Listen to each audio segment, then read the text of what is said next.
pharmaceutical industries, they make a lot of money, and they're happy when the people are sick. That is our healthcare system today. And I was sued.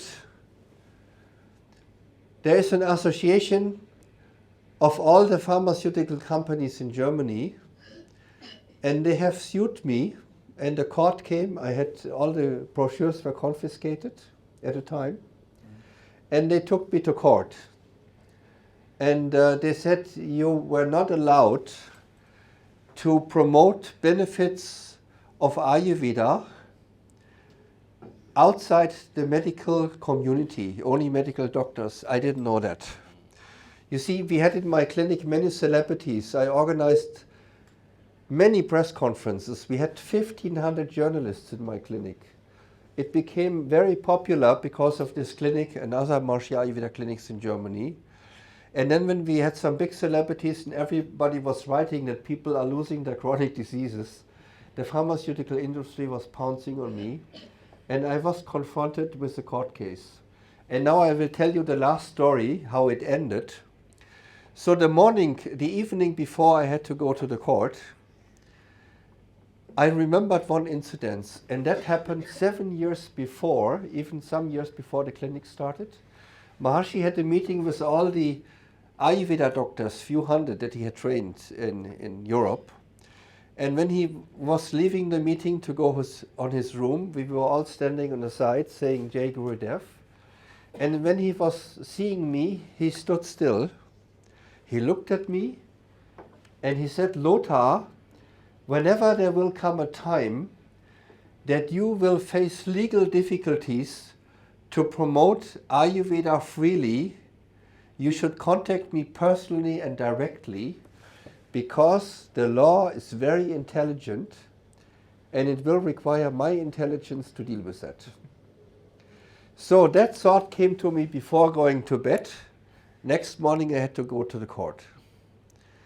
So I wrote down, we didn't have emails at that time, with my hand, and I sent a fax to Brahmachari Nankishore, who stayed next to Maharishi's room. And I said, this was the story, this is what Maharishi told, and this is what happened now. And then Nankishore called me back 20 minutes later. He said he talked to Maharishi, and he said, you don't need to worry. Even if you will be restricted a little bit, it will not make a difference, but nothing will happen to you. So next morning I went to court with my wife, and I was witnessing the previous court case. It was not yet over. Some doctor had done a similar thing, and the judge was really rough like a butcher. He was yelling, you have violated the law and you will be punished. You have to pay so much fine and all the court fees. Similar case. And then he was yelling when the court case this was over, who is Mr. Pirc? I said, me. Who is the lady? My wife. We don't need her. You're responsible. What are all these books? I said, these are the scientific research papers and the ancient scriptures. What we are doing is very authentic. We don't need this, Mr. Pirc. You should know one thing. At court, you are like on high sea in the hands of God. Then he continued to yell, who is the lawyer of the pharmaceutical industry? So the guy stood up. He said, you are a bad organization. He is an innocent man. He's helping the people with oil massages and with herbs and with meditation and yoga, and you just want to sell your pills. You have no right to sue him, and you have lost the court case, and you have no right to appeal. My lawyer said, I have defended people like you 400 times. This never happened in my life.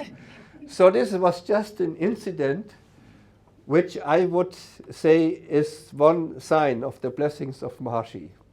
So we had to go through a lot of difficulties, but as one colleague said today, Sattva will always triumph. At the end, we will triumph.